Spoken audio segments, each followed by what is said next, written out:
News, ಇದು ಎಲ್ಲರಂತಲ್ಲ. ಆತ್ಮೀಯ ವೀಕ್ಷಕರೇ, ನಿಮ್ಮೆಲ್ಲರಿಗೂ ಸ್ವಾಗತವನ್ನು ಮಾಡಿ. ಈಗ ರಾಜ್ಯಾದ್ಯಂತ ಬಹುದೊಡ್ಡ ಚರ್ಚೆಗೆ ಕಾರಣ ಆಗಿದ್ದು SIR ಅಂದ್ರೆ ಸರ್, ಮತದಾರ ಪಟ್ಟಿಗಳ ವಿಶೇಷ ಸಮಗ್ರ ಪರಿಷ್ಕರಣೆ ನಡೆದಿದೆ. ಇದು 20 ವರ್ಷಕ್ಕೊಮ್ಮೆ ಬರ್ತದೆ, ಮಾಡಬೇಕು. ಯಾಕಂದರೆ ಪಾರದರ್ಶಕ ಮತ್ತು ನಿಷ್ಪಕ್ಷಪಾತವಾದ ಮುಕ್ತ ಮತದಾನ ಆಗಬೇಕು, ಉತ್ತಮವಾದಂಥ ಆಡಳಿತ ಬರಬೇಕು ಅನ್ನೋದಕ್ಕೆ ಇದನ್ನು ಮಾಡ್ತಾರೆ ಪ್ರತಿ 20 ವರ್ಷಕ್ಕೊಂದ್ಸಲ. ಯಾಕೆ ಗೊತ್ತಾ? ಯಾರು ಸೇರ್ಪಡೆ ಆಗಿರಲ್ಲ ಮತದಾರ ಪಟ್ಟಿಗೆ, ಅವರು ಸೇರ್ಪಡೆ ಆಗಬೇಕು. ಯಾರು ತೀರ್ ಹೋಗಿರ್ತಾರೆ ಅಥವಾ ಬೇರೆ ಕಡೆ ಹೋಗಿರ್ತಾರೆ, ಅವ್ರ ಹೆಸರನ್ನು ಮತದಾರ ಪಟ್ಟಿಯಿಂದ ತೆಗೆಯುವಂಥದ್ದು ಇದು. ಸೊ ಹೀಗಾಗಿ ಪಾರದರ್ಶಕ ಮತದಾರ ಪಟ್ಟಿ ತಯಾರು ಮಾಡಲಿಕ್ಕೆ ಸರ್ ಅಂತ ಬಂದಿದೆ ಈಗ. SIR ಸ್ಪೆಷಲ್ ಇಂಟೆನ್ಸಿವ್ ರಿವಿಷನ್ ಅಂತ ಹೇಳ್ತಾರೆ ಅದಕ್ಕೆ, ಮತದಾರರ ಪಟ್ಟಿಗಳ ವಿಶೇಷ ಸಮಗ್ರ ಪರಿಷ್ಕರಣೆ. ಇಲ್ಲಿ ಭಾಳಷ್ಟು ಜನಕ್ಕೆ ತಿಳಿದವ್ರಿಗೆ ಅದು ಗೊತ್ತಾಗತ್ತೆ, ಅವ್ರಿಗೆ ಗೊತ್ತಾಗೋದಿಲ್ಲ. ಇನ್ನು ಭಾಳ ಜನ ಈಗಾಗಲೇ BLO ಮನೆಗೆ ಬಂದಿಲ್ಲ, ಅಲ್ಲಿ ಹೋದ್ರು ಇಲ್ಲಿ ಹೋದ್ರು, ಗುಂಪು ಮಾಡಿ ಫಾರ್ಮ್ ಕೊಡ್ತಾರೆ, ಅದನ್ನು ತೊಗೊಳ್ತಾರೆ. ಏನು ಮಾಡಬೇಕು ಅನ್ನುವಂಥ ಪ್ರಶ್ನೆ ಅವರೇ ತುಂಬಬೇಕು. ಇವೆಲ್ಲ ಇದಕ್ಕೆ ಉತ್ತರ ಇವತ್ತು ನಿಮ್ಗೆ ಕೊಡ್ತಾ ಇದ್ದೀವಿ. ನಮಗೆ ಭಾಳ ಸಾಕಷ್ಟು ಜನ ಕೇಳ್ತಾ ಇದ್ದಾರೆ, ಸರ್ ಇದು ಏನು ಸರ್ ಅದ ಅಂತೇಳಿ. ಸೊ ಹಾಗಾಗಿ ಒಬ್ಬರು ನ್ಯಾಯವಾದಿ, ನಿಮಗೆ ಗೊತ್ತಾಗಬೇಕಲ್ಲ, ಸ್ಪಷ್ಟವಾದಂಥ ಒಂದು ವಿಚಾರವನ್ನು ತಿಳ್ಕೊಳ್ಳೋಕ್ಕೆ ನಮ್ಮ ಖ್ಯಾತ ನ್ಯಾಯವಾದಿಗಳು ಮತ್ತು ನೋಟ್ರಿ ಶ್ರೀ SK ದಾದಾಫ್ ಅವರು ನಮ್ಮ ಜೊತೆಗಿದ್ದಾರೆ. ಅವರ ನಿಮ್ಮೆಲ್ಲರ ಪರವಾಗಿ ಸ್ವಾಗತವನ್ನು ಮಾಡ್ತೀವಿ ಸರ್. ಸರ್, ಮೊದಲನೇ ಪ್ರಶ್ನೆ SIR ಸರ್, ಯಾವಾಗಿಂದ ಸ್ಟಾರ್ಟ್ ಆಯಿತು, ಹೆಂಗೆ, ಏನು ಇದ್ರ ಅರ್ಥ ಅಂದ್ರೆ ಏನು, ಇದನ್ನು ಯಾರು ಮಾಡಬೇಕು, ಹೆಂಗೆ ಮಾಡಬೇಕು, ಏನಂತ? ಇದು ಆ್ಯಕ್ಚುಲಿ 1952ರಿಂದ ಏನು ಜನತಾ ಪ್ರಾತಿನಿಧಿಕ ಆ್ಯಕ್ಟ್ ಯಾವ ಚಲೋ ಬಂತು ಅವರಿಂದ ಇದು ಜಾರಿ. ಫಸ್ಟ್ ಪರಿಷ್ಕರಣೆ ಮಾಡಿದ್ದು 1951-52 ಆಮೇಲೆ ಹಂಗೆ ಪ್ರತಿ 20 ವರ್ಷಕ್ಕೊಮ್ಮೆ ಮಾಡ್ಕೊಂತ ಬೇರೆ ಬೇರೆ ರಾಜ್ಯದೊಳಗೆ ಬೇರೆ ಬೇರೆ ಸ್ಟೇಟ್ ಒಳಗೆ ಮಾಡ್ಕೊಂತ ಆಮೇಲೆ 2002 ಬೇರೆ ರಾಜ್ಯಗಳ ಜೊತೆಗೂ ನಮ್ಮ ರಾಜ್ಯದನು SIR ಮಾಡಿದ್ರು. ಅವಾಗ 2002 ನಂತರ ಈಗ ಮತ್ತೆ 20 ವರ್ಷದ ನಂತರ 2002-04 ಮತ್ತೆ ಈಗ 2026 ಮತ್ತು ಬೇರೆ ಬೇರೆ ರಾಜ್ಯದೊಳಗೆ ಈಗಾಗಲೇ ದೇಶದಾಗ ಮಾಡಿದ್ದೈತಿ. ಅದ್ರಂಗ ನಮ್ಮ ರಾಜ್ಯದ ಜೊತೆಗೆ ಬೇರೆ ಇನ್ಕ್ಲೂಡಿಂಗ್ ಬೇರೆ ರಾಜ್ಯಗಳನ್ನು ನಮ್ಮ ತೆಲಂಗಾಣ, ಆಂಧ್ರ ಪ್ರದೇಶ, ಹಿಂಗ ಕೆಲವೊಂದು ರಾಜ್ಯದೊಳಗೂ SIR ಪ್ರಕ್ರಿಯೆ ಈಗ ಚಾಲ್ತಿ ಐತಿ. ಓಕೆ, ಇದನ್ನ ಯಾರು ಆದೇಶ ಮಾಡಿದ್ರು? ಕೇಂದ್ರ ಚುನಾವಣಾ ಆಯೋಗ. ಹೌದು, ಕೇಂದ್ರ ಚುನಾವಣಾ ಈಗ ನಮ್ಮ ರಾಜ್ಯದಾಗ ಯಾವಾಗಿಂದ ಎಲ್ಲಿವರೆಗೆ ನಡೀತಿದೆ? ಈಗ ನಮ್ಮ ರಾಜ್ಯದೊಳಗೆ ಕೇಂದ್ರ ಚುನಾವಣೆ ಅಧಿಸೂಚನೆ ಪ್ರಕಾರ ಜೂನ್ 30ರಿಂದ ಜುಲೈ 29ರವರೆಗೂ ಅದು SIR ಫಾರ್ಮ್ಗಳನ್ನ, ಎನೋಮಿನೇಷನ್ ಫಾರ್ಮ್ಗಳನ್ನ BLO ಅವರು ಪ್ರತಿ ಮನೆಗೆ ಹೋಗಿ ಅದನ್ನ ತಲುಪಿಸ್ತಾರ. ಅವರು ತಲುಪಿಸಿದಂತ ಮತದಾರ ಏನೈತಿ ಅದನ್ನ ಫಾರ್ಮ್ ತುಂಬಿ ಅದನ್ನ ಜುಲೈ 29ರೊಳಗೆ ಮತ್ತೆ BLO ಒಳಗೆ ಕೊಟ್ಟು ಅವ್ರ ಕಡೆಯಿಂದ ಸ್ವೀಕೃತಿ ಪತ್ರವನ್ನ ಪಡಿಬೇಕು. ಮತ್ತೆ ಆಗಸ್ಟ್ 5ಕ್ಕೆ ಏನಿದು? ಆಗಸ್ಟ್ 5ಕ್ಕೆ ಅವರು ಒಂದು ಡ್ರಾಫ್ಟ್ ಮಾಡ್ತಾರ. ಅಂದ್ರ ಈಗ ಇನ್ಫಾರ್ಮೇಶನ್ ಫಾರ್ಮ್ ತುಂಬ ಕೊಟ್ಟಿರ್ತೀವಿ. ಫಾರ್ಮ್ ತುಂಬ ಕೊಟ್ಟಾಗ ಕೆಲವೊಂದು ಆಕ್ಷೇಪಣೆಗಳು ಇರ್ತಾವು. ಅಂದ್ರ ಅವರು ಇದು ಹೆಸರು ಹೊಂದಾಣಿಕೆ ಆಗ್ತಿರ್ತಿಲ್ಲ, ಸರ್ನೇಮ್ ಹೊಂದಾಣಿಕೆ ಆಗ್ತಿರ್ತಿಲ್ಲ, 2002 ಪಟ್ಟಿಗೆ 2026 ಪಟ್ಟಿಗೆ ಹೊಂದಾಣಿಕೆ ಆಗ್ತಿರೋದಿಲ್ಲ. ಅಂತ ಸಂದರ್ಭದೊಳಗ ಕೆಲವೊಂದು ಬಿಟ್ಟು SIR ಫಾರ್ಮ್, ಎನೋಮಿನೇಷನ್ ಫಾರ್ಮ್ ತುಂಬ ಕೊಟ್ಟೋದು ಸಹಿತ ಆ ಡಾಕ್ಟರ್ ಬಿಟ್ಟು ಹೋಗಿರ್ತಾರ. ಅದಕ್ಕೆ ಯಾರು ಬಿಟ್ಟು ಹೋಗ್ಯಾರ ಅಥವಾ ಏನಾರ ತಕರಾರು ಇತ್ತಂದ್ರ, ಏನಾರ ಆಕ್ಷೇಪಣೆ ಇತ್ತಂದ್ರ ಅದನ್ನ ಸರ್ಸಾಕ ಒಂದು ಅವಕಾಶ ಕೊಡುವ ಉದ್ದೇಶಕ್ಕೆ ಒಂದು ಕರಡು ಪ್ರತಿಯನ್ನ ಆಗಸ್ಟ್ 5ಕ್ಕೆ ಪ್ರಕಟಣೆ ಮಾಡ್ತಾರೆ. ಅದಕ್ಕೆ ಅಲ್ಲಿಂದ ಆಗಸ್ಟ್ 5ರಿಂದ ಸೆಪ್ಟೆಂಬರ್ 4ರವರೆಗೆ ಅಬ್ಜೆಕ್ಷನ್ ಏನಾದ್ರು ಮಾಡಬಹುದು. ಸರ್, ಇದನ್ನ ಹೆಂಗ್ ತುಂಬಬೇಕು, ಯಾರು ತುಂಬಬೇಕು, ಎಲ್ಲಿ, ಏನು, ಅದು ಫಾರ್ಮ್ ತಂದಿರ ಏನಾರ ಅದು ತೋರಿಸಿ ಹೇಳ್ತೀರಾ? ಯಾರ್ಯಾರು ಒಂದು ಫಸ್ಟ್ ಇಲ್ಲಿ ಏನೈತಿ, ಒಂದು ಫಸ್ಟ್ ಸೈಡ್ ಒಂದು ತುಂಬಕ್ಕಂತಾರ, ಈ ಕಡೆ ಒಂದೈತಿ, ಆಮೇಲೆ ಒಬ್ರಿಗಿಬ್ರು ಫಾರ್ಮ್ ಇದೆ, ಒಬ್ರಿಗೆ ಇಬ್ರದ್ದು. ಸರ್, ಈಗ ಅದು ಕನ್ನಡ ಪ್ರತಿ. ಓಕೆ, ಇದ್ರೊಳಗೆ BLO ಅವರು ಈ ಪ್ರಿಂಟೆಡ್ ಪ್ರತಿಗಳನ್ನ ನಮ್ಮ ಮತದಾರಿಗೆ ಕೊಡ್ತಾರೆ. ಓಕೆ, ಅದ್ರ ಪ್ರಿಂಟೆಡ್ ಪ್ರತಿ ಒಳಗೆ ಏನಿರ್ತಿ, ಫಸ್ಟ್ ನಮ್ಮ ಹೆಸರು ಇರ್ತೈತಿ. ಓಕೆ, ಆಮೇಲೆ ಅಲ್ಲೂ ಪಾರ್ಟ್ ನಂಬರು, ಸೀರಿಯಲ್ ನಂಬರು ಅವೆಲ್ಲವೂ ಇರ್ತಾವ. ಆಮೇಲೆ ಅದ್ರ QR ಕೋಡ್ ಇರ್ತೈತಿ. ಪ್ಲಸ್ ಹಿಂದ ನಮ್ದು ಏನ ಈ ಪ್ರೆಸೆಂಟ್ ಐತಲ್ಲ 2023 ಇರ್ಬೋದು ಅಥವಾ 25 ಏನ ಇದೇ ಐತಿ, ಆ ಪ್ರಕಾರ ನಮ್ದು ಇಲ್ಲಿ ಫೋಟೋ ಇರ್ತೈತಿ. ಅದನ್ನ ಪ್ರಿಂಟೆಡ್ ಫಾರ್ಮ್ ನಮಗ್ ಕೊಡ್ತಾರ. ಅವಾಗ ನಾವ್ ಏನ್ ಮಾಡ್ಬೇಕು, ನಮ್ದು ರೀಸೆಂಟ್ ಫೋಟೋ ಇಲ್ಲಿ ಹಚ್ಬೇಕು. ರೀಸೆಂಟ್ ಫೋಟೋ ಹಚ್ಬೇಕು. ಆಮೇಲೆ ಇಲ್ಲೇ ಏನ್ ಬಲಭಾಗದಾಗ ಐತಲ್ಲ, ಇದ್ರೊಳಗ 2002 ನಮ್ದು ಹೆಸರು ಇತ್ತು ಅಂದ್ರ ಅಲ್ಲಿ ಅದನ್ನ ನಾವು ತುಂಬಬೇಕು, ಭರ್ತಿ ಮಾಡ್ಬೇಕು. ಇಲ್ಲಿ ಏನೈತಿ ಅಲ್ಲಿ ಇರ್ದೇ ಇದ್ರೆ ಇಲ್ಲಿ ತುಂಬ ಇಲ್ಲ, ಫಸ್ಟ್ 2002 ಏನೈತಿ ನಾವು ತುಂಬಬೇಕು. ನಾವು ತುಂಬಿದ ಇದೇನ್ ಕಲಂ ಖಾಲಿ ಉಳಿತೈತಲ್ಲ ಅದನ್ನ ನಾವ್ ಇಲ್ಲೇ ಡ್ಯಾಶ್ ಮಾಡ್ಬೇಕು. ಅಂದ್ರೆ ಖಾಲಿ ಬಿಡ್ಬಾರ್ದಲ್ಲ, ಡ್ಯಾಶ್ ಮಾಡ್ಬೇಕು. ಒಂದ್ ವೇಳೆ 2002 ಮತದಾರ ಪಟ್ಟಿ ಒಳಗ ನಮ್ಮ ಹೆಸರು ಇಲ್ಲ ಅಂತಂದ್ರ ಇಲ್ಲೇ ನಮ್ದ ತಂದೆದು ತಾಯಿದು ಸಂಬಂಧಿಕರ ಏನ 2002 ಐತಿ ಅದನ್ನ ನಾವು ಇಲ್ಲಿ ತುಂಬ ಇಲ್ಲೇ ಡ್ಯಾಶ್. ಆಮೇಲೆ ಮುಂದ ಫಸ್ಟ್ ಕಾಲಮ್ ಒಳಗ ನಾವು ಡೇಟ್ ಆಫ್ ಬರ್ತ್ ನಮ್ದು ಏನ ಎಕ್ಸಾಕ್ಟ್ ಐತಿ ಆ ಡೇಟ್ ಆಫ್ ಬರ್ತ್ ಬೇಕು. ಆಮೇಲೆ ಇಲ್ಲಿ ಆಧಾರ್ ಸಂಖ್ಯೆ ಐಚ್ಛಿಕ ಇದ್ರೆ ಹಾಕ್ಬಹುದು. ಆಮೇಲೆ ಮೊಬೈಲ್ ಸಂಖ್ಯೆನ ಕಡ್ಡಾಯ ಹಾಕ್ಬೇಕು. ಆಮೇಲೆ ಇಲ್ಲಿ ತಂದೆಯ ಹೆಸರನ್ನ ಹಾಕ್ಬೇಕು. ಒಂದ್ ವೇಳೆ ತಂದೆ ಎಫಿಕ್ ನಂಬರ್ ಇತ್ತಂದ್ರೆ ಅವ್ರದ್ದು ಎಫಿಕ್ ನಂಬರ್ ಹಾಕ್ಬೇಕು. ಇಲ್ಲಿ ತಾಯಿ ಹೆಸರು ಹಾಕ್ಬೇಕು. ತಾಯಿ ಹೆಸರು ಹಾಕಿ ಅಲ್ಲೇ ಅವ್ರ ಎಫಿಕ್ ನಂಬರ್ ಇದ್ರೆ ಹಾಕ್ಬೋದು. ಆಮೇಲೆ ಇಲ್ಲ ಸ್ಪೌಸ್ ಹೆಸರು ಹಾಕ್ಬೋದು. ಆಮೇಲೆ ಅವ್ರದ್ದು ಎಫಿಕ್ ನಂಬರ್ ಇದ್ರೆ ಹಾಕ್ಬೋದು. ಹಾಕಿ ಇಲ್ಲೇ ಸಹಿ ಮಾಡಿ, ಕಂಪಲ್ಸರಿ ಸಹಿ ಮಾಡಿ 2 ಪ್ರತಿಗಳು ಕೊಟ್ಟಿರ್ತಾರ, 2 ಪ್ರತಿಗಳನ್ನ ನಾವು ಸಹಿ ಮಾಡಿ ಅವ್ರಿಗೆ ಒಂದು ಕೊಟ್ಟು ಒಂದು ಸ್ವೀಕೃತಿಯಾಗಿ ನಾವು ಪಡೆದುಕೊಂಡು ಇಡ್ಕೋಬೇಕು. ಒಂದು BLO ತಗೊಂಡ್ ಹೋಗ್ತಾರೆ, ಒಂದ್ ನಮಗ್ ಕೊಡ್ತಾರೆ, ಅವ್ರು ಸಹಿ ಮಾಡ್ತಾರೆ BLO. ಮತ್ತೆ ಹೌದೌದು, BLO ಸಹಿ ಮಾಡ್ತಾರೆ. ಅಂದಾಗ ಅದು ಈ ಇನಾಮಿನೇಷನ್ ಫಾರ್ಮ್ ಪ್ರಕ್ರಿಯೆ ಮುಕ್ತಾಯ ಆಗುತ್ತಾ. ಇದನ್ನ ಕಂಪಲ್ಸರಿ ಮಾಡ್ಲೇಬೇಕಾ? ಹೌದು, ಕಂಪಲ್ಸರಿ ನಾವು ಮಾಡ್ಬೇಕಾಗತ್ತೆ. ಯಾಕಂದ್ರೆ ಒಂದ್ ವೇಳೆ ಕಂಪಲ್ಸರಿ ನಾವು ಮಾಡಿಲ್ಲ ಅಂತಂದ್ರ ನಮ್ಮ ಈಗೇನ್ ಪರಿಷ್ಕರಣ ಆಕ್ಚುಲಿ ಈ ಹೆಸರು ಹಿಡಿದ ಮತದಾರ ಪಟ್ಟಿಗಳ ಪರಿಷ್ಕರಣ, ವಿಶೇಷ ಸಮಗ್ರ ಪರಿಷ್ಕರಣ ಅಂತ. ಮತ್ತೆ ಈ ಪಟ್ಟಿ ಒಳಗ ನಾವು ಅದನ್ನ ಮಾಡಿಲ್ಲ ಅಂತಂದ್ರಾಗ ಇಲ್ಲೇ ನಮ್ಮ ಹೆಸರು ಕಟ್ ಆಗತ್ತೆ. ಅಂದ್ರೆ ನಮ್ಮ ಮತದಾರ ಪಟ್ಟಿ ಒಳಗ ಆ ಹೆಸರು ಬರೋದಿಲ್ಲ. ಮತ್ತೆ ಎಫರ್ಟ್ ಮಾಡ್ಬೇಕು ಅದಕ್ಕೆ. ಇಲ್ಲ, ಮತ್ತ ಅದಕ್ಕೆ ಬೇರೆ ಬೇರೆ ದಾರಿಗಳದಾವು. ಮತ್ತ ಅವಕ್ಕ ಸಮಸ್ಯೆಗಳನ್ನ ಈಗ ಏನೇನ್ ದಾಖಲೆ ಇರ್ಬೇಕು? ಇದ್ರೊಳಗೆ ಒಟ್ಟು 12 ದಾಖಲೆಗಳನ್ನ ನಾವು ಅದನ್ನ ಕೊಡ್ಬೇಕಂತ ಐತೆ. 12 ದಾಖಲೆಗಳು ಒಂದು ದಾಖಲೆ ಕೊಡ್ಬೇಕು. ಆಧಾರ್ ಕಾರ್ಡ್ ಇದ್ರೆ ಸಾಕು? ಅಲ್ಲ, ಆಧಾರ್ ಕಾರ್ಡ್ ಅದು ಒನ್ ಆಫ್ ದ ದಾಖಲೆ. 12 ದಾಖಲೆ ಏನೇನು? ಡ್ರೈವಿಂಗ್ ಲೈಸೆನ್ಸ್ ಬರೋದಿಲ್ಲ. ಯಾವ್ದು ಬರುತ್ತೆ? ಡ್ರೈವಿಂಗ್ ಲೈಸೆನ್ಸ್ ಬರೋದಿಲ್ಲ. ಅದ್ರೊಳಗ 3 ಬೇರೆ ಬೇರೆ ಡಾಕ್ಯುಮೆಂಟ್ಸ್ ಗಳನ್ನ ಪಟ್ಟಿ ಮಾಡ್ಯಾರ. ಅದ್ರೊಳಗ ಒಂದೇದ್ದು ಸರ್ಕಾರಿ ಕೇಂದ್ರ ಸರ್ಕಾರದ, ಇಲ್ಲಿ ಕ್ಲಿಯರ್ ಕಟ್ ಹೇಳ್ಬಿಟ್ರ ಅವರು. ಯಾವುದೇ ಕೇಂದ್ರ ಸರ್ಕಾರ, ರಾಜ್ಯ ಸರ್ಕಾರ, ಸಾರ್ವಜನಿಕ ವಲಯ ಉದ್ಯಮದ ಕಾಯಂ ಉದ್ಯೋಗಿ ಪಿಂಚಣಿದಾರರಿಗೆ ನೀಡಿರುವ ಯಾವುದೇ ಗುರುತಿನ ಚೀಟಿ ಬಾರ್ ಪಿಂಚಣಿಯ ಸಂದಾಯದ ಆದೇಶ. ಒಂದನೇದ್ದು. ಎರಡನೇದ್ದು, ಭಾರತದಲ್ಲಿ 1/7/1987 ಮುಂಚೆ ಸರ್ಕಾರಿ, ಸ್ಥಳೀಯ ಸಂಸ್ಥೆ, ಪ್ರಾಧಿಕಾರ, ಬ್ಯಾಂಕು, ಅಂಚೆ, ಜೀವ ವಿಮಾ, ಸಾರ್ವಜನಿಕ ವಲಯದ ಉದ್ಯಮ ನೀಡಿರುವ ಯಾವುದೇ ಐಡಿ ಕಾರ್ಡ್. ಆಮೇಲೆ ಸಕ್ಷಮ ಪ್ರಾಧಿಕಾರ ನೀಡಿರುವ ಜನನ ಪ್ರಮಾಣಪತ್ರ ಅಂದ್ರೆ ಬರ್ತ್ ಸರ್ಟಿಫಿಕೇಟ್.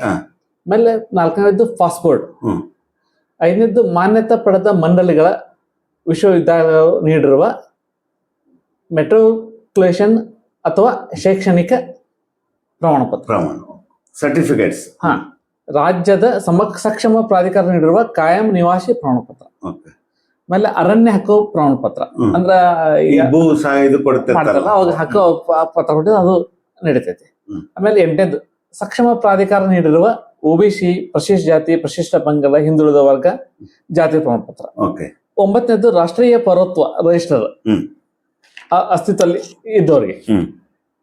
ಆಮೇಲೆ 10ನೇದು, ರಾಜ್ಯ ಸ್ಥಳೀಯ ಪ್ರಾಧಿಕಾರ ಸಿದ್ಧಪಡಿಸಿರುವ ಕುಟುಂಬ ರಿಜಿಸ್ಟ್ರೇಷನ್ ಅಂದ್ರೆ ನಾವು ವಂಶಾವಳಿ ಅಂತೀವಲ್ಲ. 11, ಸರ್ಕಾರವು ನೀಡಿರುವ ಯಾವುದೇ ಜಮೀನು, ಮನೆ ಹಂಚಿಕೆ ಪ್ರಮಾಣಪತ್ರ. ಆಮೇಲೆ 12ನೇದ್ದು, ಆಧಾರ್ ಕಾರ್ಡ್. ಈ ದಾಖಲೆಗಳನ್ನ ನಾವು ಈಗ BLO ಮನೆಗೆ ಬಂದಿಲ್ಲ, ಏನ್ ಮಾಡ್ಬೇಕು? BLO ಮನೆಗೆ ಬಂದಿಲ್ಲ ಅಂತಂದ್ರೆ ನಮ್ ಎಫಿಕ್ ನಂಬರ್ ನಾವು ಅದನ್ನ ಎಂಟ್ರಿ ಮಾಡಿದ್ರೆ ಅದ್ರೊಳಗೆ ನಮ್ದು ಪಾರ್ಟಿ ಯಾವುದು, ನಮ್ಮ ಪಾರ್ಟಿ ಒಳಗೆ, ನಮ್ಮ ಬೂತ್ ಒಳಗೆ ಯಾರು BLO ಅಂತ ಅವ್ರ ಹೆಸರು, ಆಮೇಲೆ ಅವ್ರ ನಂಬರ್ ಇರ್ತೈತಿ. ಅವ್ರಿಗೆ ಫೋನ್ ಮಾಡಿ ನಾವು ಅದನ್ನ ಫಾರ್ಮ್ ಇಸ್ಕೋಬಹುದು. ಅಥವಾ ಆನ್ಲೈನ್ ಒಳಗೂ ತುಂಬಾಕ್ ಅವಕಾಶ ಐತೆ. ಆನ್ಲೈನ್ ನೀವು ಯಾವ ಇಲ್ಲಿ ಕೊಟ್ಟಾನಲ್ಲ, ಯಾವ ಕ್ಷೇತ್ರದ ಇದು, ಯಾವ ತಾಲೂಕು ಬರುತ್ತೆ, ಯಾವ ಕ್ಷೇತ್ರ ಬರುತ್ತೆ, ವಿಧಾನಸಭಾ ಕ್ಷೇತ್ರ ಅಂತ ಕೇಳೋಣ. ಆಮೇಲೆ ನಿಮ್ದು ವಾರ್ಡು, ಅಥವಾ ನೀವು ಹೋಗಿ ಮತ ಹಾಕುವಂತದ್ದು ಈಗ ಇರ್ತಾವಲ್ಲ, ಮತಗಟ್ಟೆ ಸಂಖ್ಯೆ, ಹೌದಿಲ್ಲ, ಇವನ್ನೆಲ್ಲ ಮಾಡ್ಬೇಕು. ನಾನು ಇನ್ನೊಂದು ಕ್ಲಾರಿಫಿಕೇಶನ್ ಮಾಡ್ಬೇಕಂತಂದ್ರೆ, ಈ ದಾಖಲೆಗಳನ್ನ ನಾವು ತಕ್ಷಣ ಕೊಡುವಂತ ಅವಶ್ಯಕತೆ ಬೀಳಂಗಿಲ್ಲ. ಯಾವಾಗ ಈ ನಾವು ಫಾರಂ ಅನ್ನು ತುಂಬಿಕೊಟ್ಟಾಗ ನಮ್ದು ಮ್ಯಾಚ್ ಆಗಿಲ್ಲ ಅಂತಂದ್ರೆ 2025 ಆಮೇಲೆ 2022 ನಮ್ಮ ತಂದೆದು, ತಾಯಿದು ಅಥವಾ ನಂದು ಪ್ರೆಸೆಂಟ್ಗೆ ಏನು ಮ್ಯಾಚ್ ಆಗಲಿಲ್ಲ ಅಂತಂದ್ರ ಅವಾಗ ಏನ್ ಮಾಡ್ತಾರ ಅವರು, ಇಶ್ಯೂ ಮಾಡ್ತಾರೆ, ನೋಟಿಸ್ ಇಶ್ಯೂ ಮಾಡ್ತಾರೆ. Okay. EROs, elections officers issue ಮಾಡ್ತಾರೆ. ಇಶ್ಯೂ ಮಾಡಿದಾಗ ಅವಾಗ ಈ ಫಾರ್ಮ್ಗಳನ್ನ, ಈ ಡಾಕ್ಯುಮೆಂಟ್ ಅನ್ನು ನಾವು ಕೊಡ್ಬೇಕು. ಅದ್ರೊಳಗೆ ಕ್ಯಾಟಗರೈಸ್ ಏನ್ ಮಾಡ್ಯಾರ ಅಂತಂದ್ರೆ 19/7/1987 ಒಳಗೆ ಜನಿಸಿರ್ತಕ್ಕಂಥ ವ್ಯಕ್ತಿಗಳು ಒಂದ್ ವೇಳೆ ಅಂತ ನೋಟಿಸ್ ಬಂದ ಸಂದರ್ಭದೊಳಗ 12 ದಾಖಲೆ ಒಳಗೆ ತಮ್ದು ಒಂದು ದಾಖಲೆಗಳನ್ನು ಕೊಡ್ಬೇಕು. ಆಮೇಲೆ 1/7/1987 2/12/2004 ಒಳಗೆ ಜನಿಸಿರ್ತಕ್ಕಂಥ ವ್ಯಕ್ತಿಗಳು ತಮ್ದು ಒಂದು ದಾಖಲೆಗಳ ಜೊತೆಗೆ ತಮ್ದು ತಂದೆದು ಅಥವಾ ತಾಯಿದು ಒಂದು ದಾಖಲೆಗಳನ್ನ ಅಲ್ಲಿ ಕೊಡ್ಬೇಕು. ಅಂದ್ರೆ ಇದ್ರೊಳಗೆ 2/12/2004 ಒಳಗೆ ಹುಟ್ಟಿರತಕ್ಕಂಥ ವ್ಯಕ್ತಿಗಳು. ಆಮೇಲೆ 2/12/2004 ನಂತರ ಜನಿಸಿರ್ತಕ್ಕಂಥ ವ್ಯಕ್ತಿಗಳು ಅವ್ರದ್ದು ಜೊತೆಗೆ ಅವ್ರದ್ದು ತಂದೆದು ಮತ್ತು ತಾಯಿದು ದಾಖಲೆಗಳನ್ನ ಕಂಪಲ್ಸರಿ ಕೊಡ್ಬೇಕು. ಅಂದ್ರೆ ಈ 12 ದಾಖಲೆಗಳು ಒಂದು ದಾಖಲೆ ಕೊಡ್ಬೇಕು. ಅವಾಗ ಏನಾಗತ್ತ ಅದನ್ನ ಮ್ಯಾಚ್ ಮಾಡ್ಕೊಂಡು ಅದನ್ನ ಪಟ್ಟಿ ಒಳಗೆ ಸೆಪರೇಟ್ ಮಾಡುವಂತ ಕೆಲಸ ನಡೀತೈತಿ. ಒಂದ್ ವೇಳೆ ಅಲ್ಲಿ ಹೆಸರು ಇದ್ದಿಲ್ಲ ಅಂತಂದ್ರೆ ಮತ್ತೆ ಫಾರ್ಮ್ ನಂಬರ್ 6 ಜೊತೆಗೆ ಅವನ್ನ ನಾವು ಸೇರ್ಪಡೆ ಮಾಡ್ಬೇಕು. ಒಂದ್ ವೇಳೆ ಹೆಸರೇ ಇಲ್ಲ ಅಂದ್ರೆ ಫಾರ್ಮ್ ನಂಬರ್ 6 ತಗೊಂಡು ಮತ್ತೆ ಹಾಕಿ ಅವ್ರ ಮತದಾರ ಪಟ್ಟಿ ಒಳಗೆ ತೆಗೆಯುವಂತ. ಅವಾಗ ಈ ಕ್ಯಾಟಗರಿ ವೈಸ್ 12 ದಾಖಲೆಗಳನ್ನ ಕೊಡ್ಬೇಕಾಗತ್ತೆ. ಅಂತ ಸಂದರ್ಭದೊಳಗೆ ಅಷ್ಟೇ ನಾವು ದಾಖಲೆ ಸಲ್ಲಿಸಬೇಕಾಗತ್ತೆ. ಈಗ ಯಾವ್ದು ದಾಖಲೆಗಳು ಒಂದು ಸಲ್ಲಿಸುವಂತ ಅವಶ್ಯಕತೆ ಇಲ್ಲ. ಈಗ ಕಂಪಲ್ಸರಿ ಇದು ಮಾಡ್ಲೇಬೇಕು ಪ್ರತಿಯೊಬ್ಬ ಭಾರತೀಯ ಪ್ರಜೆ. ಹೌದು, ಮಾಡ್ಲೇಬೇಕು. ಎಲ್ಲಾ ರಾಜ್ಯದೊಳಗೂ ನಡೆದಿದೆ, ಅದರಲ್ಲಿ ಕರ್ನಾಟಕದಾಗ ಒಂದು. ಹೌದು. ಈಗ ಈ ಕೆಲವರು ಕೇರ್ಲೆಸ್ ಮಾಡ್ತಾರೆ ಇದ್ರ ಬಗ್ಗೆ. ಕೇರ್ಲೆಸ್ ಮಾಡಿದ್ರೆ ಅವರು ಮತ ಹಾಕಕ್ಕ ಹಕ್ಕುಗಳನ್ನ ಕಳ್ಕೊಳ್ತಾರೆ. ಇದ್ದು ಇಲ್ದಂಗ ಹಾಕಾರ. ಹೌದು, ಇದ್ದು ಇಲ್ದಂಗ. ಹೌದಾ? ಹೌದು. ಯಾರು ಕೇರ್ಲೆಸ್ ಮಾಡಬಾರ್ದು. ಮತದಾನ ಅನ್ನೋದು ಒಂದೇ ಅಲ್ಲ, I am citizen of India ಅನ್ನುವಂಥದ್ದು ಬಹಳ ಮುಖ್ಯ. ಪೌರತ್ವ ಬಹಳ ಮುಖ್ಯ. ಅದ್ರ ಜೊತೆಗೆ ಇನ್ನೊಂದು ಏನು ಅಂತ ಕೇಳಿದ್ರೆ, ನಿಮ್ಗೆ ಎಲ್ಲಾ ಸರ್ಕಾರಿ ಮೀಸಲ ಏನೇನು ಬೇಕು ಅವೆಲ್ಲ ಸಿಗ್ತಾವ ಸೌಲಭ್ಯಗಳು. ಹೌದು, ಸಿಗ್ತಾವ. ಇಲ್ಲಿ ನೀನು ಮತದಾರ ಪಟ್ಟಿ ಒಳಗೆ ಇಲ್ಲ ಅಂದ್ರೆ ಸ್ವಲ್ಪ ಸಮಸ್ಯೆ ಎದುರಿಸಬೇಕಾಗತ್ತೆ. ಹಕ್ಕುಗಳನ್ನ ಕಳ್ಕೊಳ್ಳೋದಲ್ಲ, ಸ್ವಲ್ಪ ಸಮಸ್ಯೆಗಳನ್ನ ಎದುರಿಸಬೇಕಾಗತ್ತ. ಯಾಕಂದ್ರೆ ಮತದಾರ ಪಟ್ಟಿ ಒಳಗ ಇಲ್ಲ ಅಂದ ತಕ್ಷಣ ಹಕ್ಕುಗಳನ್ನ ಹೋಗುದಿಲ್ಲ.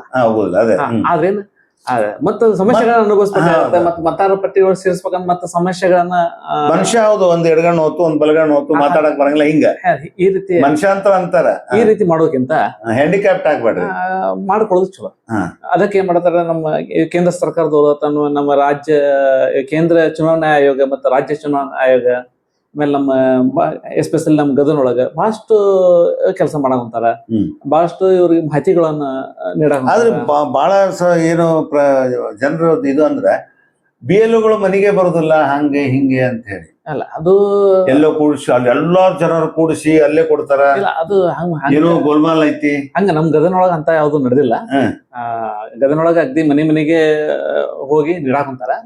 ಆದ್ರೆ ಇನ್ನೂ ಸ್ವಲ್ಪ ಹೆಚ್ಚಿನ ಅವೇರ್ನೆಸ್ ಆಗ್ಬೇಕು. ಇವರೆಲ್ಲ ಸಂಘ ಸಂಸ್ಥೆಯವರು, ಸಂಘಟನೆಯವರು, ಆ ಸ್ವಾಮೀಜಿಗಳು ಇವರೇನು ಒಳಗ್ ಮಠದಾಗ ಕುಂತಿರ್ತಾರೆ, ಇವೆಲ್ಲ ಹೊರಗೆ ಬರ್ಬೇಕು. ಇವರು ಹೊರ ಬಂದು ಹೇಳ್ಬೇಕು. ಬರೀ ಅವ್ರು ಕೊಟ್ಟ ಇವನು ತಗೊಳ್ಳೋದಲ್ಲ, ಹೇಳ್ಬೇಕು. ಆಮೇಲೆ ನಮ್ಮ ಅಧಿಕೃತ ಏನು ಪಕ್ಷ ಅದಾವು, ಆ ಪಕ್ಷಗಳಿಂದ BLA ಅಂತ ನೇಮಕ ಮಾಡಿರ್ತಾರ. ಅಂದ್ರೆ BLA ಜೊತೆಗೆ ಅಧಿಕೃತ ಪಕ್ಷದವರು ಒಬ್ಬೊಬ್ಬರು BLA, ಇವೆಲ್ಲ ಪಕ್ಷ ಕಾಂಗ್ರೆಸ್, ಬಿಜೆಪಿ ಏನು ಪಕ್ಷದವ್ರು ಅವರು BLA ನೇಮಕ ಮಾಡಿರ್ತಾರ. ಪ್ರತಿಯೊಬ್ಬ BL ಜೊತೆಗೂ ಪಕ್ಷದ BLAಗಳು ಇರ್ತಾರ. ಅಸಿಸ್ಟ್ ಮಾಡಕ್ ಬಹಳಷ್ಟು ಇದೈತಿ. ಅದಕ್ಕೆ ನಾವು ಜನರ ಏನೈತಿ, ನಾವು ಹೊರಗೆ ಬರ್ಬೇಕು, ನಾವು ಅದನ್ನ ತುಂಬಿಕೊಡ್ಬೇಕು, ನಾವು ಅದಕ್ಕೆ ಫಾಲೋ ಮಾಡ್ಬೇಕು. ಯಾಕಂದ್ರೆ ಅದು ಅವ್ರಿಗೆ ಎಷ್ಟು ಕರ್ತವ್ಯ ಐತೆ ಅಷ್ಟು ಹಕ್ಕು ನಮ್ದ ಇರ್ತೈತಿ. ನಮ್ಮ ಹಕ್ಕುಗಳನ್ನ ಉಳಿಸ್ಕೊಳ್ಳೋದು ನಮ್ಮ ಕರ್ತವ್ಯ. ಮತ್ತೇನ್ ಹೇಳ್ತೀರಿ? ಅಲ್ಲ, ಅದಕ್ಕೆ ಫಾರ್ಮ್ ತುಂಬಿಕೊಡ್ಬ ಅಂದಾಗ ಬಹಳಷ್ಟು ಜಾಗರೂಕತೆಯಿಂದ ತುಂಬಿಕೊಡ್ಬೇಕು. ಒಂದ್ ವೇಳೆ ಅವರು ತುಂಬಾಕ್ ಆಗ್ಲಿಲ್ಲ ಅಂತಂದ್ರ ಅದನ್ನ ಆಸ್ ಇಟ್ ಈಸ್ ಅದನ್ನ ಅವ್ರು ಕಡ್ಡಾಯವಾಗಿ ಸಹಿ ಮಾಡಿ ಅದನ್ನ ಫಾರ್ಮ್ ಕೊಡ್ಬೇಕು. ಸಾಧ್ಯ ಆದಷ್ಟು ಫಸ್ಟ್ ತುಂಬಿ ಕೊಟ್ರೆ ಬಹಳ ಒಳ್ಳೇದು. ಆಮೇಲೆ ಇದ್ರೊಳಗ ಈ SIR ಒಳಗ ಏನು ಫಸ್ಟ್ ಹೆಸರು ಇರ್ತೈತಿ, ನಮ್ಮ ಹೆಸರು ಇತ್ತಂದ್ರ ಇಲ್ಲೇ ಪೂರ್ತಿ ನಮ್ಮ ಹೆಸರು ತುಂಬಬೇಕು. ನಮ್ ಎಪಿಕ್ ನಂಬರ್ ಇತ್ತಂದ್ರೆ ಎಪಿಕ್ ನಂಬರ್ಗಳನ್ನ ತುಂಬಬೇಕು. ಆಮೇಲೆ ಇಲ್ಲಿ ರಿಲೇಟಿವ್ಸ್ ನೇಮ್ ಅಂದ್ರ ನನ್ನ ಸಂಬಂಧಿಕರ ಅಂತಂದ್ರ ನನ್ನ ಹೆಸರು ತುಂಬಿದ ಅಂದ್ರ ನನ್ನ ತಂದೆ ಹೆಸರು ನಾನು ತುಂಬಬೇಕಿಲ್ಲ. ಅಲ್ಲೇ ಇಲ್ಲಿ ರಿಲೇಟಿವ್ ಸಂಬಂಧ ಅಂತ ಐತಿ. ಸಂಬಂಧ ಅಂದ್ರ ತಂದೆ ಅಂತ ತುಂಬಬೇಕು. ಅಂದ್ರೆ ನಮಗ ತಂದೆ. ಅದ ಕೆಲವು ಮಂದಿ ಏನ್ ಮಾಡ್ತಾರ, ಮ್ಯಾಗ ಇದ್ದವ್ರು ಇಲ್ಲ ತಂದೆ ಅಂದ್ರ ಅಜ್ಜ ಇರ್ಬೇಕು ಅಂತೇಳಿ ಅಜ್ಜ ತುಂಬ್ತಾರ. ಹಂಗಲ್ಲ, ಇಲ್ಲಿ ಏನೈತಿ ನನ್ನ ಹೆಸರು, ಇಲ್ಲಿ ನನ್ನ ಹೆಸರು ಅಲ್ಲ ನನ್ನ ತಂದೆ ಹೆಸರು. ಆಮೇಲೆ ಸಂಬಂಧ ಅಂತೇಳಿ ನಮ್ ತಂದೆ ಅಂತ ಬರೀಬೇಕು. ಆಮೇಲೆ ಇಲ್ಲಿ ಜಿಲ್ಲಾ ಅಂತ ಬರೀಬೇಕು. ಜಿಲ್ಲಾದೊಳಗೆ ಗದಗ ಅಂತ ಬರೀಬೇಕು. ಆಮೇಲೆ ಇಲ್ಲಿ ರಾಜ್ಯದೊಳಗೆ ಕರ್ನಾಟಕ ಅಂತ ಬರೀಬೇಕು. ಇಲ್ಲಿ ಎಸಿ ನೇಮ್ ಅಂದ್ರೆ ಅಸೆಂಬ್ಲಿ ಕಾನ್ಸ್ಟಿಟ್ಯೂನ್ಸಿ ಅಂದ್ರೆ ಇಲ್ಲಿ ಗದಗ ಯಾವ ಕ್ಷೇತ್ರ? ವಿಧಾನಸಭಾ ಕ್ಷೇತ್ರ ಗದಗ ಗದಗ ಅಂತಲ್ಲ, ಒಟ್ಟು ಅವ್ರ ಅಲ್ಲ ನನ್ನ ಒಂದು ಇದ್ರ ಪಕ್ಕ ತುಂಬಬೇಕಂದ್ರೆ ಹಂಗ. ಆಮೇಲೆ ಎಸಿ ನಂಬರ್ ಅಂದ್ರೆ ಎಸಿ ನಂಬರ್ ಹಾಕ್ಬೇಕು, ಅಂದ್ರೆ ಅಸೆಂಬ್ಲಿ ನಂಬರ್. ಅಂದ್ರೆ ಗದಗ ಅಂದ್ರೆ 188. ಆಮೇಲೆ ಪಾರ್ಟ್ ನಂಬರ್ ಅಂದ್ರೆ ನಮ್ದು ಯಾವ ಇದ್ರೊಳಗೆ ಐತಿ ಇತ್ತು 2002 ಆ ಪಾರ್ಟ್ ತುಂಬಬೇಕು. ಆಮೇಲೆ ನನ್ನ ಹೆಸರು ಯಾವ ಸೀರಿಯಲ್ ನಂಬರ್ ಐತಿ ಅಂತ ತುಂಬಬೇಕು. ಆಮೇಲೆ ಇಲ್ಲಿ ನನ್ನ ಹೆಸರು ಇರೋದ್ರಿಂದ ಇಲ್ಲಿ ಹೆಸರು ಖಾಲಿ ಬಿಡ್ಬೇಕು. ಆಮೇಲೆ ಡೀಟೇಲ್ಸ್ ಆಗಲ್ಲ ಹೇಳಿದಾಗ ಅವ್ನು ತುಂಬಬೇಕು. ಈ ರೀತಿ ತುಂಬಿದ್ರೆ ಸರಿಯಾದಂತ ಮಾಹಿತಿಗಳನ್ನ ನಾವು ಎನ್ಯುಮರೇಷನ್ ಫಾರ್ಮ್ ಒಳಗೆ ತುಂಬಿಕೊಟ್ಟಂಗೆ ಆಗುತ್ತೆ. ಮತ್ತೆ ನೆಕ್ಸ್ಟ್ ಆ ರೀತಿ ನಾವು ತುಂಬಿಕೊಟ್ಟಾಗ ಏನ್ರ ಅಬ್ಜೆಕ್ಷನ್ಸ್ ಏನ್ರ ಇತ್ತಂದ್ರೆ ಆಗಸ್ಟ್ 5 ನಂತರ ನಮ್ಗೆ ಗೊತ್ತಾಗುತ್ತೆ. ನಮ್ಮ ತುಂಬಿಕೊಟ್ಟಂತ ವ್ಯಕ್ತಿಗಳು ಆಗಸ್ಟ್ 5 ನಾವು ಪಟ್ಟಿಯನ್ನು ಪರಿಶೀಲನೆ ಮಾಡ್ಬೇಕು. ಆ ಪರಿಶೀಲನೆ ಒಳಗ ನಮ್ದು ಕರೆಕ್ಟ್ ಇತ್ತಂದ್ರ ನಾವ್ ಏನೋ ಯಾವ್ದೇ ದಾಖಲೆಗಳನ್ನ ಕೊಡುವಂತ ಅವಶ್ಯಕತೆ ಇರುದಿಲ್ಲ. ಒಂದ್ ವೇಳೆ ಆ ಪಟ್ಟಿಯೊಳಗ ನಮ್ಮ ಹೆಸರು ಸರಿಯಾಗಿ ಇರ್ಲಿಲ್ಲ ಅಂತಂದ್ರ ಫಾರ್ಮ್ ನಂಬರ್ 8 ಕೊಟ್ಟು ಅದನ್ನ ನಾವು ನಮ್ಮ ಹೆಸರು ಕರೆಕ್ಟ್ ಹೆಸರನ್ನ ನಾವು ಅವನ್ನ ತಿದ್ದುಪಡಿ ಮಾಡಕ್ ಅವಕಾಶ ಐತಿ. ಜೊತೆಗೆ ನಮ್ಮ ಹೆಸರು ಬದಲಾವಣೆ ಆಗ್ಬೇಕಂತಂದ್ರ ಇದು ಅಡ್ರೆಸ್ ಬದಲಾವಣೆ ಅಂತಂದ್ರ ಮತ್ತೆ ಫಾರ್ಮ್ ನಂಬರ್ 7 ಕೊಟ್ಟು ಅದನ್ನ ಬದಲಾವಣೆ ಮಾಡಬೇಕು. ಆಮೇಲೆ ಅದ್ರಾಗ ಹೆಸರನ್ನ ಬಂದಿರುದಿಲ್ಲ ಅಂತಂದ್ರ ಫಾರ್ಮ್ ನಂಬರ್ 6 ಜೊತೆಗೆ ನಾ ಆಗಲ್ಲ ಹೇಳಿದ ಪ್ರಕಾರ ದಾಖಲೆಗಳನ್ನ ಸಬ್ಮಿಟ್ ಮಾಡಿದ್ರೆ ಅವನ ಈಗ ಹೆಸರು ಮಿಸ್ಟೇಕ್ ಆಗಿರ್ತಾವ, ಡೇಟ್ ಆಫ್ ಬರ್ತ್ ಮಿಸ್ಟೇಕ್ ಆಗಿರ್ತಾವ, ಅವನ್ನೆಲ್ಲ ನಮ್ಮ ಸಂಬಂಧಪಟ್ಟ ದಾಖಲೆಗಳ ಜೊತೆಗೆ ನಾವು ಫಾರ್ಮ್ ನಂಬರ್ 8 ಕೊಟ್ಟಿವಿ ಅಂದ್ರೆ ಅಲ್ಲಿ ಅವ್ರನ್ನ ತಿದ್ದುಪಡಿ ಮಾಡ್ಕೊತಾರೆ. ಒಂದ್ ವೇಳೆ ಇದಕ್ಕೆ ನಾವು ಕೊಟ್ಟಂತ ಮಾಹಿತಿಗಳು BL ಅವರು ಕೊಟ್ಟಂತ ಕಳಿಸಿದಂತ ಮಾಹಿತಿಗಳು ಚುನಾವಣೆ ಅಧಿಕಾರಿಗಳಿಗೆ ಸ್ಯಾಟಿಸ್ಫ್ಯಾಕ್ಷನ್ ಆಗಲಿಲ್ಲ ಅಂತಂದ್ರ, ಅಥವಾ ನಮ್ದು 2002 ಆಮೇಲೆ ಇರುವಂತ ಇದಕ್ಕೆ ಮ್ಯಾಚ್ ಆಗಲಿಲ್ಲ ಅಂತಂದ್ರ ಅವರು ನೋಟಿಸ್ ಇಶ್ಯೂ ಮಾಡ್ತಾರ. ಹಿಂಗ ನಿಮ್ದು ಎನ್ಯುಮರೇಷನ್ ಫಾರ್ಮ್ ತುಂಬಿಕೊಟ್ಟಿದ್ದು ಮ್ಯಾಚ್ ಆಗಿಲ್ಲ, ನೀವು ಇಂಥ ದಾಖಲೆಗಳ ಜೊತೆಗೆ ಅದನ್ನ ಸಬ್ಮಿಟ್ ಮಾಡ್ರಿ ಅಂತ ಮಾಡ್ತಾರ. ಅವಾಗ ನಾವು ಸಬ್ಮಿಟ್ ಮಾಡ್ಬೇಕಾಗುತ್ತೆ. ಆ ದಾಖಲೆಗಳು ಸಬ್ಮಿಟ್ ಮಾಡಿದಾಗ ಅವರು ಸರಿ ಅನ್ಸಲಿಲ್ಲ ಅಂತಂದ್ರೆ ನಮ್ಮ ಮತದಾನ ಹಕ್ಕನ್ನ ರಿಜೆಕ್ಟ್ ಮಾಡುವಂತ ಅವಕಾಶ ಇರ್ತೈತಿ. ಅವಾಗ ನಾವು DC ಅವ್ರಿಗೆ, ಜಿಲ್ಲಾ ಮ್ಯಾಜಿಸ್ಟ್ರೇಟ್ ಅವ್ರಿಗೆ ನಾವು ಅಪೀಲ್ ಮಾಡ್ಬೇಕಾಗುತ್ತೆ. ಅಲ್ಲಿ ಅಪೀಲ್ ಮಾಡಿದಾಗೂ ನಮ್ಗೆ ಸ್ಯಾಟಿಸ್ಫ್ಯಾಕ್ಷನ್ ನಮ್ಗೆ ಅನಿಸ್ಲಿಲ್ಲ ಅಂತಂದ್ರೆ ಮತ್ತೆ ರಾಜ್ಯ ಚುನಾವಣಾ ಅಧಿಕಾರಿಗೆ ಅಪೀಲ್ ಮಾಡಬೇಕು. ಇವೆಲ್ಲ ಪ್ರಕ್ರಿಯೆಗಳು ಇರ್ತಾವೆ. ಮತ್ತೇನು ಸಫಿಷಿಯಂಟ್. ಮತ್ತೆ ಭಾಗವಹಿಸಬೇಕು, ಇಷ್ಟು ಭಾಗವಹಿಸಿ ಯಶಸ್ವಿಗೊಳಿಸಿದಾಗ ಅಂದ್ರೆ ತಮ್ಗೆ ಯಾರು ಮತಗಳನ್ನ ಹಕ್ಕುಗಳನ್ನು ಕಳೆದುಕೋಬಾರ್ದು. ಅಷ್ಟೇ. ವೀಕ್ಷಕರೇ, ಕೇಳಿದ್ರಿ ನಮ್ಮ ನ್ಯಾಯವಾದಿ SK ನದಾಫ್ ಅವ್ರ ಮಾತುಗಳನ್ನು. ಇದು ನಮ್ಮ ಹಕ್ಕು, ನಮ್ಮ ಬದುಕು. ಇಲ್ಲಿ ದೇಶದ ಭವಿಷ್ಯ ಇರುತ್ತೆ, ನಮ್ಮ ಭವಿಷ್ಯನೇ ಇರುತ್ತೆ. ಪ್ರಾಮಾಣಿಕ ಪಾರದರ್ಶಕ ವ್ಯವಸ್ಥೆ ಮತದಾರ ಪಟ್ಟಿ ಆಗಬೇಕು ಅಂದರೆ ನಾವೆಲ್ಲ ಪ್ರಾಮಾಣಿಕವಾಗಿ ಭಾಗವಹಿಸಬೇಕು. ನಿಮಗೆ BLO ಮನೆಗೆ ಬರಲಿಲ್ಲ ಅಂದ್ರೆ ನೀವು ಕೇಳಬೇಕು, ಕೇಳಿ, ಬಾಯಿ ಬಿಟ್ಟು ಕೇಳಿ, ಇದು ನಿಮ್ಮ ಹಕ್ಕು. ಇದು ಎಲ್ಲದಕ್ಕೂ ತಾತ್ಸಾರ ಮಾಡೋದಲ್ಲ. ಕೊನೇ ಹಂತದಾಗ ನೋಡೋನು, ನಾಳೆ ಐತಿ, ಇನ್ನೂ 1 ತಿಂಗಳೈತಿ, ಇನ್ನೂ 15 ದಿವಸ ಐತಿ, ಹಂಗೆ ಜನ ಇದ್ದಾರೆ. ಯಾಕೆ ಹಂಗೆ ಅಂತ ಗೊತ್ತಿಲ್ಲ. ಇವೆಲ್ಲ ವೆರಿ ಎಸೆನ್ಷಿಯಲ್. ಯಜಮಾನರು ಭಾಳ ಜವಾಬ್ದಾರಿಯಿಂದ ಕೆಲಸ ಮಾಡ್ಬೇಕಿಲ್ಲ, ಯಾಕಂದ್ರೆ ಮಕ್ಕಳಿಗೆ ಗೊತ್ತೇ ಇರಂಗಿಲ್ಲ. ಈಗಿನ ಹುಡುಗರಿಗೆ ಅಂತೂ ಮೂದೋತ ಮೊಬೈಲು ಇದೆ, ಮತ್ತು ಅವ್ರ ನೌಕರಿ ಅಥವಾ ಏನಾದ್ರು ಇಂಜಿನಿಯರಿಂಗ್ ಇಷ್ಟು ಹೋಗಿರ್ತಾವ, ಅವ್ರಿಗೇನೂ ಅರ್ಥ ಇರಂಗಿಲ್ಲ. ಆಮೇಲೆ BLO ಮನೆಗೆ ಬಂದಾಗ ನಮ್ಮ ಅಪ್ಪಾರ ಇಲ್ರಿ, ನಮ್ಮ ಅವ್ವಾರ ಇಲ್ರಿ, ಯಾಕ್ರಿ ನೀವು ಬಂದಿರಿ, ಏನು ಕೆಲಸ ಅಂತ ಅವರು ಕೇಳೋದಿಲ್ಲ. ಅಥವಾ ಇಂಥ BLO ಅಂತ ಅವ್ರು ಬಂದಾರ, ಏನೋ ಮತದಾರ ಪಟ್ಟಿಗಳ ವಿಶೇಷ ಸಮಗ್ರ ಪರಿಷ್ಕರಣೆ ಅಂತ ಅದಕ್ಕೆ ಅವ್ರು ಬೇಕಾಗೈತಂತ ಒಂದು ಫೋನು ಮಾಡೋದಿಲ್ಲ. ಇಲ್ಲ ನಿಮ್ಮ ಕಡೆ ಫೋನ್ ಇಲ್ಲ ಅಂದ್ರೆ ನಿಮ್ಮ ತಂದೆದೋ ತಾಯಿದೋ ಫೋನ್ ನಂಬರ್ ಕೊಟ್ರೆ ಅವ್ರೇನಾರು ನೌಕರಿ ಮಾಡ್ತಾರೆ, ಎಲ್ಲಾರು ಹೊರಗೆ ಹೋಗಿದ್ರೆ ಏನಾಗಿದ್ರೆ BLOನ ಫೋನ್ ನಂಬರ್ ತೊಗೊಂಡು ಅವ್ರಿಗೆ ಮಾತಾಡ್ತಾರೆ. ನಾನು ಹಿಂಗೆ ನಿಮ್ಮ ಮತದಾರ ಪಟ್ಟಿಗಳ ವಿಶೇಷ ಸಮಗ್ರ ಪರಿಷ್ಕರಣೆಗೆ ನಿಮ್ಮ ಮನೆಗೆ ಬಂದಿದ್ದೀನಿ, ಫಾರ್ಮ್ ತಂದಿದ್ದೀನಿ, ನಾವು ಫಾರ್ಮ್ ತುಂಬಬೇಕಾಗಿದೆ ಅಂತೇಳಿ. ಪಾಪ ಅವರು ಒಂದು 20, 30, 10, 15 kg ಬಂಡಲ್ ಅದಾವು. ಒಬ್ಬ ಮನುಷ್ಯಂದು 2 ಪ್ರತಿ ಅಂದ್ರೆ ಎಷ್ಟು ಆಗ್ತೈತಿ ಒಬ್ಬ BLOಗೆ. ಎಷ್ಟು ಜನ ನೋಡಿದ್ರೆ ಒತ್ತಡಕ್ಕೆ ಸಾಯ್ತಾ ಇದ್ದಾರೆ, ಹಾರ್ಟ್ ಅಟ್ಯಾಕ್ ಆಗ್ತಾ ಇದಾವೆ. ಸೊ ಅವ್ರನ್ನ ಮನೆಗೆ 3-4 ಸಲ ಕರೆಸೋದು ಮಾಡೋದು ಸರಿಯಲ್ಲ. BLO ಬಂದಾಗ ಅವ್ರಿಗೆ ಸ್ಪಂದನೆ ಮಾಡಿ. ಯಾರು ಮನೆಯಾಗ ಇರ್ತೀರ ಅವ್ರು ಯಜಮಾನ ಇದ್ದ ಅಂದ್ರೆ ಮುಗಿದೋತ್ತು. 2 ಒಬ್ಬ ಮನೆಗೆ 2, ಅವ್ರ ಮನೆಯಾಗ ಎಷ್ಟು ಇರ್ತಾರೆ, 8 ಮಂದಿ ಇದ್ರೆ 16 ಫಾರ್ಮ್, ಒಬ್ಬ 4 ಮಂದಿ ಇದ್ರೆ 8 ಫಾರ್ಮ್ ಅವ್ರು ತುಂಬಿಡ್ತಾರೆ. 2002 ಪಟ್ಟಿಯಲ್ಲಿ ಇರೋದು ಇದ್ರೆ ಒಂದು ಸೈಡು, ಅದನ್ನ ಬಿಟ್ಟಿದ್ರೆ ಇನ್ನೊಂದು ಸೈಡು. ನೀವು ಇಲ್ಲಿ ಪಕ್ಕ ನಿಮ್ಗೆ ರಿಸಲ್ಟ್ ಇಲ್ಲಿದೆ. ನಿಮ್ಗೆ ಏನು ದೊಡ್ಡ ಕೆಲಸ ಇಲ್ಲೇ, ಏನು ದೊಡ್ಡ ಗಣದ 10 ಮಿನಿಟಿನ ಕೆಲಸ. ಒಂದು ಫಾರ್ಮ್ ನಮ್ಮ ಮನೆಗೆ ಬಂದಿದ್ರು, BLO ಅವರು ಪಾಪ ಅವರು ಎಷ್ಟು ಸಮಾಧಾನದಿಂದ, ಅವ್ರಿಗೂ ಟೆನ್ಷನ್, ನೀವು ಆಧಾರ್ ಕಾರ್ಡ್ ಕೊಟ್ಟು ಬಿಟ್ರೆ ಸಾಕು. ಆಧಾರ್ ಕಾರ್ಡ್ ಅಥವಾ ಆಧಾರ್ ನಂಬರ್ ಹೇಳಿದ್ರೆ ಅವರು ಮೊಬೈಲ್ನಾಗ ಅದನ್ನ ಟೈಪ್ ಮಾಡ್ತಾರೆ, ನಿಮ್ದೆಲ್ಲ ಡೀಟೇಲ್ಸ್ ಬಂದ್ಬಿಡುತ್ತೆ. ನೀವು ಮತದಾರ ಪಟ್ಟಿಯಲ್ಲಿದ್ದೀರೋ ಇಲ್ವೋ, ಅಥವಾ ಯಾವ ವಾರ್ಡ್ನಲ್ಲಿದ್ದೀರಿ, ಯಾವ ಬೂತದೊಳಗಿದ್ದೀರಿ, ಯಾವ ಮತಗಟ್ಟೆಯಲ್ಲಿದ್ದೀರಿ, ಯಾವ ಕ್ಷೇತ್ರದಲ್ಲಿ ಇದ್ದೀರಿ, ನೀವು ಯಾವ ವಿಧಾನಸಭಾ ಕ್ಷೇತ್ರ, ಇವೆಲ್ಲ ಗೊತ್ತಾಗತ್ತೆ. ನಿಮ್ಮ ಹೆಸರು ಇಲ್ವೋ ಸೇರಿಸ್ಬೇಕು, ನಿಮ್ಮ ವಯಸ್ಸು ಎಲ್ಲ ಗೊತ್ತು, ನಿಮ್ಮ ಫೋಟೋ ಎಲ್ಲ ಬರ್ತವೆ. ಸೊ ಹಾಗಾಗಿ ನೀವು ಭಾಳ ಜವಾಬ್ದಾರಿಯಿಂದ ಇಲ್ಲಿ ಈ ಕೆಲಸ ಮಾಡಬೇಕು. ಇದು ನಮ್ಮ ಜವಾಬ್ದಾರಿ, ನಮಗಾಗಿರೋದು ಇದು. ಏನು ಸರ್ಕಾರದ ಯೋಜನೆಗಳು, ಸರ್ಕಾರ ಸೌಲಭ್ಯಗಳನ್ನು ತಗೋಬೇಕು, ಓಡಾಡಿ ತಗೊಳ್ತೀರಿ, ಹಂಗೆ ಇದು ಕೂಡ ಇದು ಮತದಾರ ಪಟ್ಟಿಯ ಪರಿಷ್ಕರಣೆ, ವಿಶೇಷ ಸಮಗ್ರ ಪರಿಷ್ಕರಣೆ ಇದು. ಸೊ ಅಂದ್ರೆ ಕೆಲವರು ವಲಸೆ ಬಂದಿರ್ತಾರೆ, ಇವೆಲ್ಲ ಕಳ ಮತದಾರ ಪಟ್ಟಿ ಒಳಗೆ ಅವರು ಇವರು ಸಂಬಂಧ ಇಲ್ದವ್ರು ಸೇರಿರ್ತಾರೆ. ಆಮೇಲೆ ಜೀವಂತ ಇದ್ದವರು ಇರ್ತಾರೆ, ಜೀವಂತ ಇಲ್ದವರು ಇರ್ತಾರೆ. ಸೊ ಈ ಊರಿಂದ ಇನ್ನೊಂದ್ ಕಡೆ ಹೋಗಿರ್ತಾರೆ, ಮತ್ತೊಂದ್ ಕಡೆ ಹೋಗಿರ್ತಾರೆ, ಮತದಾರ ಪಟ್ಟಿ ಬೇರೆ. ಈಗ ನಾನು ಇಲ್ಲಿಂದ ಹಾವೇರಿಗೆ ಹೋದೆ, ಅಲ್ಲಿ ಸೇರಿಸ್ಬೇಕಾಗಿರ್ತೀನಿ. ಈಗ ಇದು ದೊಡ್ಡ ಅವಕಾಶ ನಿಮಗೆ, ಇದು ಅವಕಾಶ. ಈಗ ಕೆಲವರು ಮತದಾರ ಒಳಗೆ ಅವ್ರು ಅಲ್ರಿ, ಡೂಪ್ಲಿಕೇಟ್ ರೀ, ಒಂದಿದ್ದು ಒಬ್ಬ ಒಂದ್ 2 ಇತ್ತು, ಒಬ್ಬ 3 ಇತ್ತು, ಹಿಂಗೈತ್ರಿ ಆರೋಪಗಳು. ಈ ಸಂದರ್ಭದೊಳಗೆ ನೀವೇ ನಿಮ್ಮ ಜವಾಬ್ದಾರಿಗಳನ್ನ ಬಗೆಹರಿಸ್ಬಿಟ್ರೆ ಅವೆಲ್ಲ ಹೋಗ್ಬಿಡ್ತಾವ. ಸತ್ತವ್ರದ್ದು ಮತದಾರ ಪಟ್ಟಿಯಿಂದ ದೂರ ಹೋಗುತ್ತೆ. ಇಲ್ಲಿ ಇಲ್ದವ್ರು ಯಾರು ಇಲ್ಲಿ ಸೇರ್ಪಡೆ ಆಗಿತ್ತಂದ್ರೆ ಬೇರೆ ರಾಜ್ಯದವ್ರದ್ದು ಇಲ್ಲಿ ಸೇರ್ಪಡೆ ಅವು ಹೋಗ್ತಾವು. ಸೊ ನಮ್ಗ ಮತದಾನದ ಹಕ್ಕು ಬರಬೇಕು ಅಂದ್ರೆ ನಮ್ಮ ಹೆಸರು ಇದಕ್ಕೆ ಸೇರ್ಪಡೆ ಆಗತ್ತೆ. ಇದು ಬಹಳ ಜವಾಬ್ದಾರಿ ಕೆಲಸ. ದೇಶದ ಭವಿಷ್ಯವನ್ನ ನಿರ್ಮಾಣ ಮಾಡುವಂತಹದ್ದು, ನಮ್ಮ ಬದುಕಿನ ಬದಲಾವಣೆಗೂ ಕೂಡ ಇದು ಮತದಾರ ವಿಶೇಷ ಪರಿಷ್ಕರಣ, ಸಮಗ್ರ ಪರಿಷ್ಕರಣೆ, ಬಹಳ SIR ಅಂತಾರೆ ಸರ್. ಸೊ ಇದನ್ನ ಬಳಸ್ಕೊಡ್ರಿ. ನಿಮಗೆ ಬಂದಿಲ್ಲ, ಗೊತ್ತಿಲ್ಲ, ಕೇಳಿ ಸಂಬಂಧಪಟ್ಟವ್ರಿಗೆ, ಅಧಿಕಾರಿಗಳಿದ್ದಾರೆ ಅವ್ರನ್ನ ಮಾತಾಡಿಸ್ರಿ.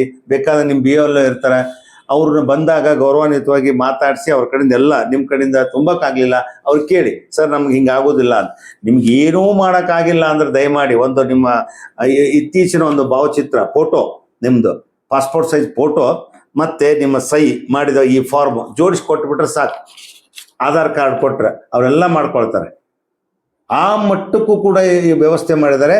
ಇನ್ನು ಕುದುರೆಗೆ ನೀರು ತೋರಿಸ್ಬೋದು, ಕುಡ್ಸಕ್ಕಾಗೋದಿಲ್ಲ. ಸೊ ಅದಕ್ಕೆ ನೀವು ಇದನ್ನ ಫಾರ್ಮ್ ಕೊಡ್ತಾರೆ, ಎಲ್ಲ ಹೇಳ್ತಾರೆ, ಅದನ್ನ ಸರಿಯಾಗಿ ನಿಮ್ಮ ಜವಾಬ್ದಾರಿ ಇದು, ಹೊಣೆಗಾರಿಕೆ ಇದು. ನಾವು ಹೆಂಗೆ ಸಂವಿಧಾನದ ಪ್ರಕಾರ ರೈಟ್ಸ್ ಕೇಳ್ತೀವಿ, ಹಂಗೆ ನಮ್ಮ ಡ್ಯೂಟೀಸ್ ಇದಾವು. ಆ ಡ್ಯೂಟೀಸನ್ನು ಮಾಡ್ಬೇಕು, ನಾವು ನಮ್ಮ ಕರ್ತವ್ಯಗಳನ್ನು ಮಾಡ್ಬೇಕು, ಪಾಲಿಸ್ಬೇಕು. ಇದು 10 ಮಿನಿಟ್ ಈ ಕೆಲಸ. ಸೊ ಹಾಗಾಗಿ ಈ ಸರ್ ಅಂದ್ರೆ ವಿಶೇಷ ಮತದಾರ ಪಟ್ಟಿಗಳ ವಿಶೇಷ ಸಮಗ್ರ ಪರಿಷ್ಕರಣೆ ಈಗ ಜೂನು 30ರಿಂದ ಸ್ಟಾರ್ಟ್ ಆಗಿದೆ, ಜುಲೈ 29ಕ್ಕೆ ಮುಗೀತಿದೆ. ಸೊ ಅದರೊಳಗನೆ ನೀವು ಬಳಕೆ ಮಾಡಿಕೊಡಿ. ನಿಮ್ಗೆ ಅಕಸ್ಮಾತ್ ಏನಾದರೂ ಪ್ರಾಬ್ಲಮ್ ಅನಿಸಿದ್ರೆ, ನಾ ಮಾಡಿದ್ದು ಹಿಂಗೈತಿ ಹಿಂಗದ ಅಂತಂದ್ರೆ ಆಗಸ್ಟ್ 5ರಿಂದ ಸೆಪ್ಟೆಂಬರ್ 4ರವರೆಗೆ ನೀವು ಅಬ್ಜೆಕ್ಷನ್, ತಕರಾರು ತೆಗೆಯೋ ಅಥವಾ ತಕರಾರು ಏನಾದ್ರು ಇದ್ರೆ ನೀವು ಅರ್ಜಿ ಸಲ್ಲಿಸೋ ಟೈಮ್ ಕೊಟ್ಟಿದ್ದಾರೆ. ಒಟ್ಟು ಮುಕ್ತ ನಿಷ್ಪಕ್ಷಪಾತ ಚುನಾವಣೆ ನಡೆಸಲು ಈ ಒಂದು ವಿಶೇಷ ಮತದಾರ ಪಟ್ಟಿಗಳ ವಿಶೇಷ ಸಮಗ್ರ ಪರಿಷ್ಕರಣೆ ಎಲ್ಲರೂ ಭಾಗವಹಿಸ್ರಿ. ಇದರಲ್ಲಿ ನಿಮ್ಮ ಮತದಾರ ಪಟ್ಟಿಯಲ್ಲಿ ನಿಮ್ಮ ಮತದಾನದ ಹಕ್ಕನ್ನು ಪಡೀರಿ ಅನ್ನುವಂಥ ವಿಚಾರವನ್ನ ನಮ್ಮ ನ್ಯಾಯವಾದಿ SK ನದಾಫ್ ಅವರು ಬಂದು ಎಲ್ಲ ನಿಮಗೆ ಮಾಹಿತಿಯನ್ನು ಕೊಟ್ಟಿದ್ದಾರೆ. ನಿಮ್ಮೆಲ್ಲರ ಪರವಾಗಿ ಅವರಿಗೆ ಹೃತ್ಪೂರ್ವಕ ಅಭಿನಂದನೆ ಸರ್.